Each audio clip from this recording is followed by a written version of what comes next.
I've been using the heat gun and a chisel. Heat gun there, and chisel's actually buried underneath my gloves for the moment.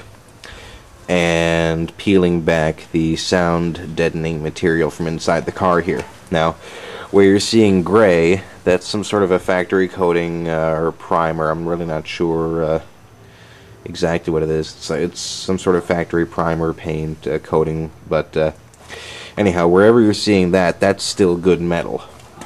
And you can see where the metal has just dissolved all the way around it, which is why when somebody tells you that the floor in an old car is pretty good, this is probably what you're dealing with.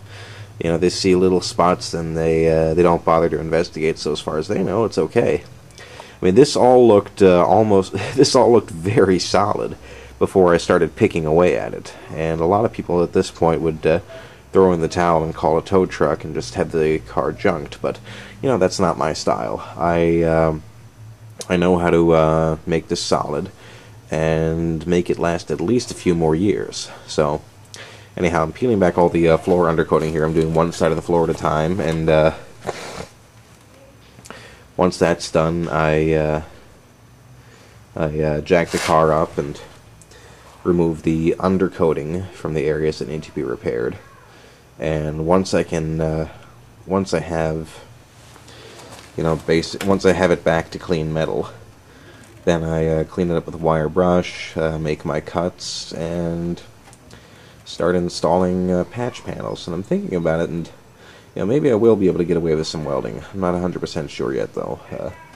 I've never actually done a welded repair, so we'll see how that goes. I've done a little practicing with my gasless MIG, but never actually used it, so I mean, other than to practice.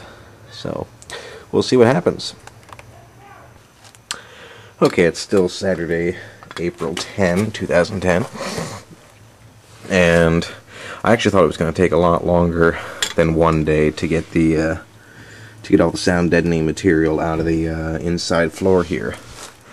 It was really stuck on the front here, but it seemed to be a little thicker here in the back, and as such, when I hit it with heat, it just lifted off in big sheets. So you know, as soon as I got about to this rib right here, it all came up easy. Now, I don't think I learned any more about the front of the floor here since I last took video, but you can see it's going to need quite a bit of work up there. I have to put in a lot of fresh metal, but one thing that really was a great, pleasant surprise was that once I got back here, I realized that the Florida rocker section is actually really solid, as is the whole rest of the driver's side floor. I mean, it's perfectly solid. I mean, I'm shocked at how good the rest of this is. I mean, what you're seeing here is really just surface rust. I hit that with a wire cut brush and coat the whole thing in Eastwood rust encapsulator, and then put something new down on top of it, and you know, it'll be good for another 40 years, especially after I repair this here. So next time I'm out here, I'm going to take a wire brush to everything, and I guess at that point, you know, vacuum it out again and jack up the car and just remove undercoating from the areas that are open and exposed here, the areas that I now know are damaged. So once I clear it from both sides there, I can get some sheet steel and start making repairs. One thing that I realized, though, is that I probably am going to have to take the fender off, which is probably not too big a deal. It just adds more to this, to repairing this side here. So anyhow, car is actually coming along great. I didn't expect to get so much done today, but you know, who knows?